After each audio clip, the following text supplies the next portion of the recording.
For over 14 years, the Sims series has let us toy and tinker with virtual lives. And now The Sims 4 has arrived, but does it let us live out our dreams or is it a living nightmare?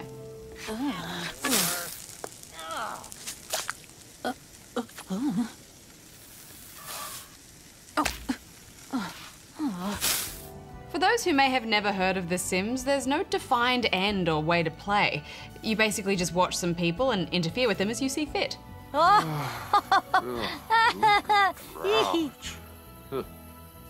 Aspa. You can try and help them achieve their aspirations and dreams, get promotions, start families and that kind of thing. Or you can just torment them and make them pee themselves a lot. It's really up to you.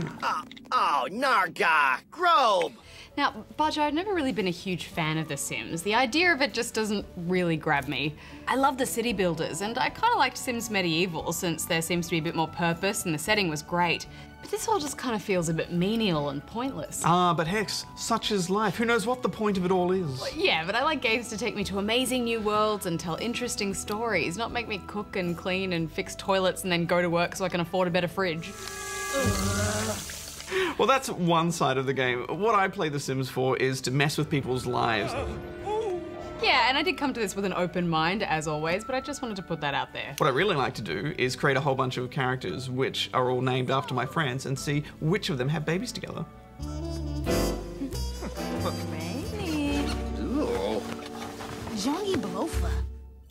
And I know a lot of people really enjoy the architectural side of things, going about building and designing their dream homes. I'm always surprised at how much the Sims series manages to tap into my capitalistic and voyeuristic desires. Well, straight up, I think we should acknowledge the elephant in the room, or lack of elephants, as the case may be. Yeah, Sims 4 seems to have removed more stuff than it's put in. Yeah, I mean, there's a few key things missing that people are really upset over. Things like toddlers, pools, story progression, and the open world that was introduced in The Sims 3. There's a few things that I didn't really miss, such as toddlers. But don't you dare take away my sexy pool parties. The best you can do now is stand around a small pond. And it seems like a huge step back to go from an open world to areas all closed off by loading screens. Yes, but they have allowed you to move between different worlds now without losing progress. We recently spoke to the game's producer, Graham Nardone, about this. Now, in the past, if you wanted to take your Sims between worlds, you would really be starting a new game with them. You'd lose a lot of the information about that Sim. You know, all the relationships they'd built up would go away. But in The Sims 4, it's entirely seamless and integrated. So if you want to move to another world, it's no problem. If you just want to visit some friends in another world, or go find a romantic relationship in another world, you can do that.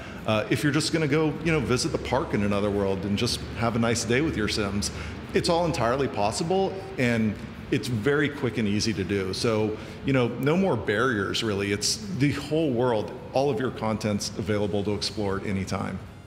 It is nice that you can do that now, but I don't see why it had to come at the expense of an open world. It just doesn't seem like a fair trade-off. You really lose that sense of community and place that an open world provided. At least the loading screens are snappy, but I do agree it is a step backwards. However, not really a deal breaker for me personally. But I do think when that's combined with the fact that there's no story progression now, it really makes everything feel like segmented little boxes that don't really interact with each other. Yeah, in The Sims 3, you could enable story progression so that when you weren't controlling a Sim, their lives still continued autonomously.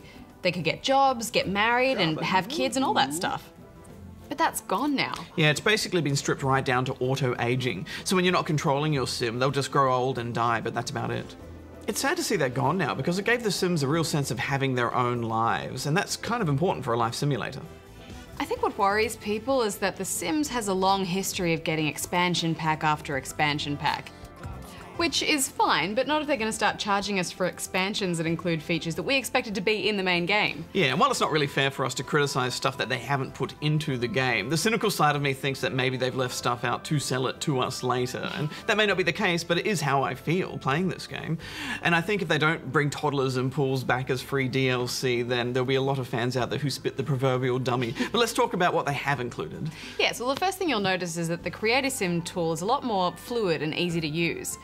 It lets you pull and push on just about every part of your Sim to get them looking exactly how you want. Although the Creator Style tool is gone, so your fashion options are pretty limited for now, which is a shame. Oh, hey. It's a much nicer way to create a model, isn't it, rather than just a bunch of sliders. It's kind of like sculpting a piece of clay. Or a bit like messing with Mario's face in the Mario 64 start screen.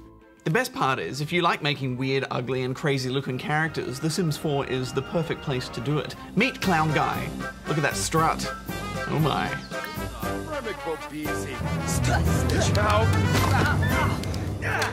But I settled with a guy who has a small head, a big body, fat thighs, thin calves, and tiny feet.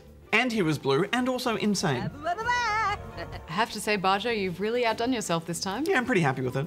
Now, there are also emotional states that your Sims get in. So Sims will get angry after a bad day at work, or embarrassed by an awkward conversation. They also get happy if they do things that they love. Open door!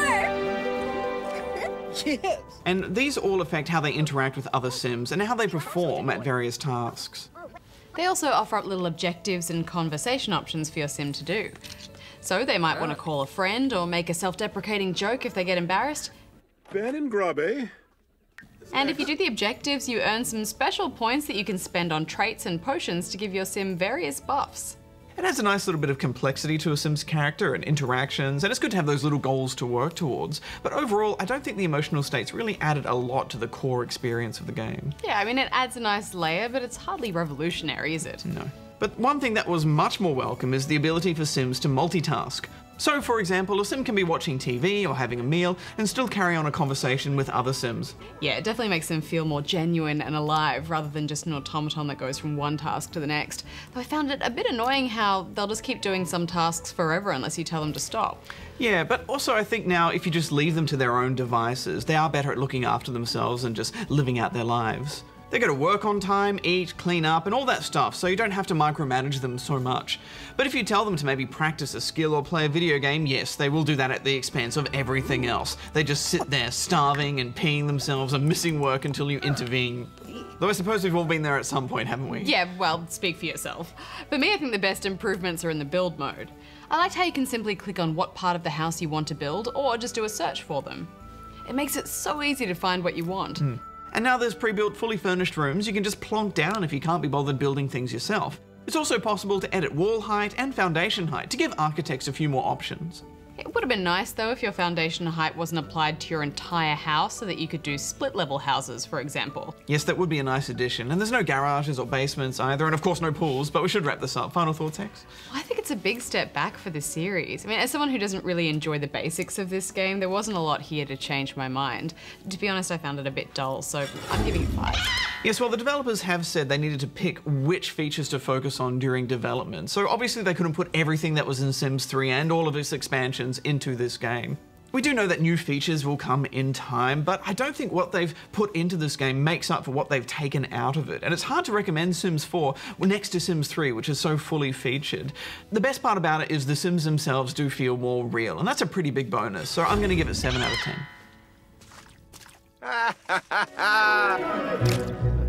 Oh, that was...